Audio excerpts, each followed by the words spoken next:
नमस्कार, मी अक्षता पवार. आपण पाहताय मुंबई आउटलुक. आज आहे दिनांक 4 ऑक्टोबर. नजर टाकूयात आजच्या टॉप 10 घडामोडींवर.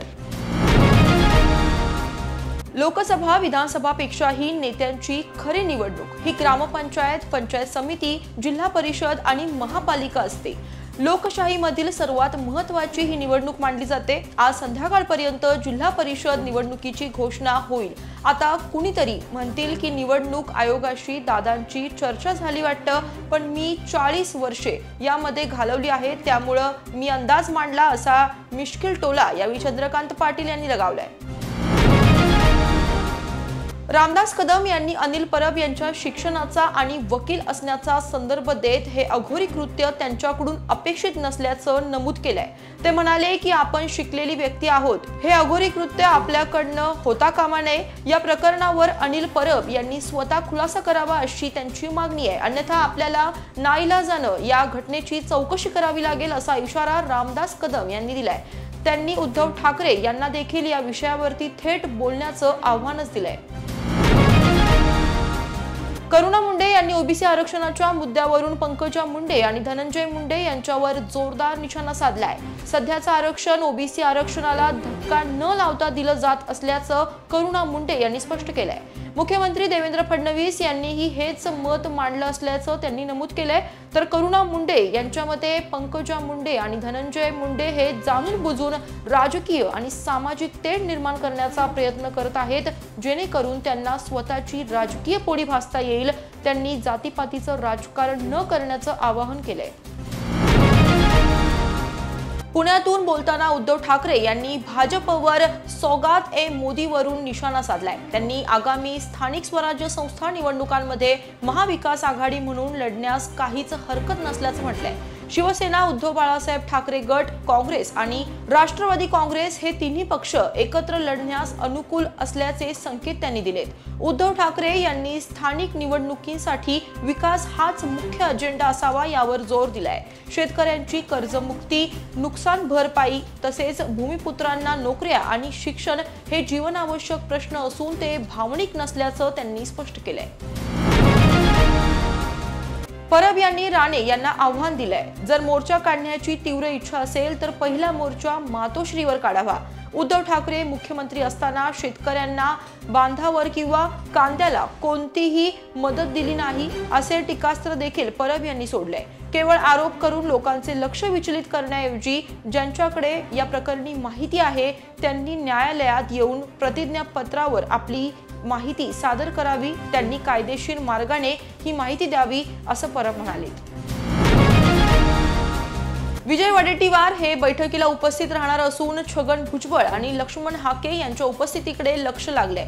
ओबीसी नेत्यांचे म्हणणे आहे की जर हा GR रद्द झाला तर ते मुख्यमंत्र्यांचे स्वागत करतील. हैदराबाद गॅझेटच्या आधारे मराठवाड्यातील मराठ्यांना कुणबी दाखले देण्याचा हा प्रकार असून यामुळे ओबीसींचे मोठे नुकसान होत असल्याचा आरोप त्यांनी केलाय.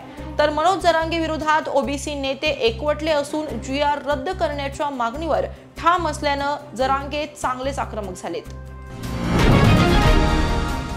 नृत्यांगना गौतमी पाटीलच्या कार अपघातामुळे तिच्या अडचणींमध्ये वाढ होण्याची शक्यता आहे. 30 सप्टेंबर रोजी गौतमी पाटीलच्या मालकीच्या कारने एका रिक्षाला धडक दिली.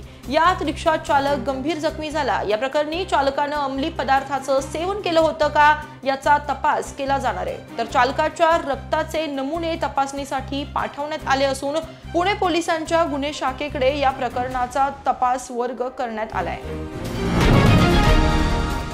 सणासुदीच्या काळात ग्राहकांसाठी एक आनंद वार्ता येऊन धडकली आहे. ई-कॉमर्स प्लॅटफॉर्मवरून देशातील अनेक कंपन्यांकडून ग्राहक ऑनलाईन उत्पादनं मागवतात. त्यात आगाऊ पेमेंट अथवा कॅश ऑन डिलिव्हरी असे 2 पर्याय असतात. पण कॅश ऑन डिलिव्हरी पर्याय निवडल्यावर कंपन्या ग्राहकांकडून अतिरिक्त शुल्क वसुली करतात. त्या विरोधात आता सरकार ॲक्शन मोडवर आलंय.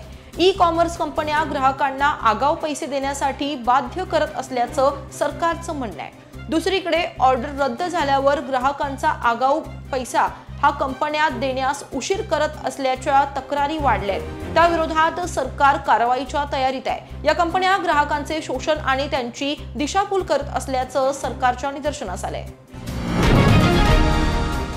बीसीसीआयनं रोहित शर्मा याचा एकदिवसीय कर्णधार पदावरून पत्ता कट केलाय, तर शुभमन गिल याला नेतृत्वाची जबाबदारी सोपवण्यात आली आहे। तसेच विराट कोहली यांचंही एकदिवसीय संघात कमबॅक झालंय।